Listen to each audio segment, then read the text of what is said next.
Olá, meu nome é Jennifer, eu tenho 18 anos e sou brasileira. E hoje, junto dos meus livros que me ajudam a pensar, eu quero que vocês reflitam comigo. Reflitam sobre o eu, sobre o você, e pensem muito sobre as palavras que se adentram umas nas outras, que são unidade, humanidade, sociedade, humano, pessoa e indivíduo, e finalmente o eu que sou eu, mas que também é você, e que, portanto, é pensante e deve pensar. Pensar sobre você e sobre o outro, e até mesmo sobre o nosso território. Depois dessa pandemia, que a gente vivenciou, que durou um pouco mais de 2 anos e ainda persiste em alguns países, e das mais de 6 milhões de mortes em todo o mundo, em decorrência do mesmo vírus, sempre me vem à mente o conceito de unidade e empatia e como eles se correlacionam. E o que seria o pensar sobre o outro nesse sentido, já que muita gente chorou e sofreu, e ainda chora e sofre pelos seus entes queridos, e o cenário do planeta diante da pandemia que assolou vários territórios, independentemente da cultura, da religião e até mesmo da linguagem. Então, pensando nisso, e sem uma edição muito elaborada, somente o eu, queria fazer todos que assistem esse vídeo a pensarem sobre o que faz com que sejamos humanidade, utilizando um pouco a ideia do indígena Ayrton Krenak.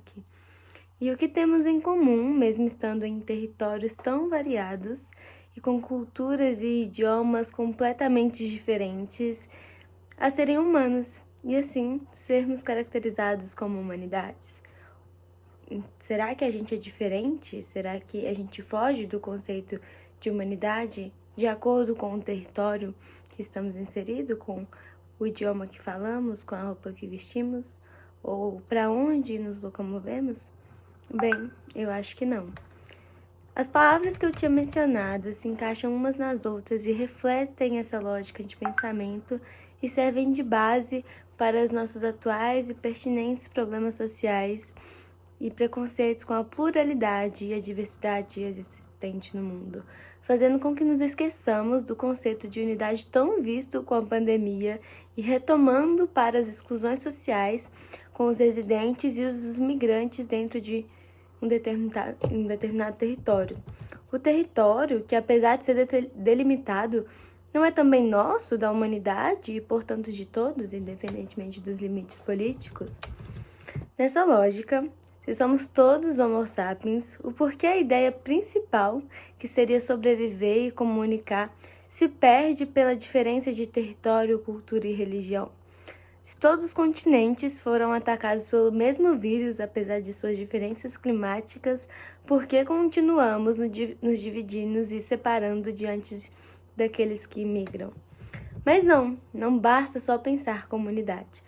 É preciso agir comunidade, é preciso se posicionar enquanto indivíduo e cidadão, e assim começar a mudança, por meio da reflexão, e assim cada um conta, inclusive a mãe, a avó e a irmã. Aliás, é por aí que devemos começar. Quando olhamos a nossa família, já é possível enxergar diversas diferenças notórias, inclusive nas decisões e anseios. Então, por que com o próximo seria diferente?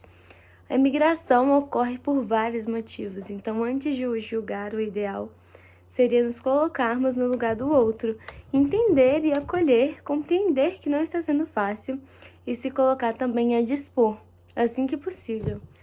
A diversidade e a pluralidade das pessoas não devem ser repudiadas e sim abraçadas, de modo a ser inclusivo em todas as partes do mundo, e agir de maneira ativa contra a xenofobia e a favor da igualdade e do respeito social, apesar da cor, sexualidade e nacionalidade, e que assim entendermos que somos uma unidade.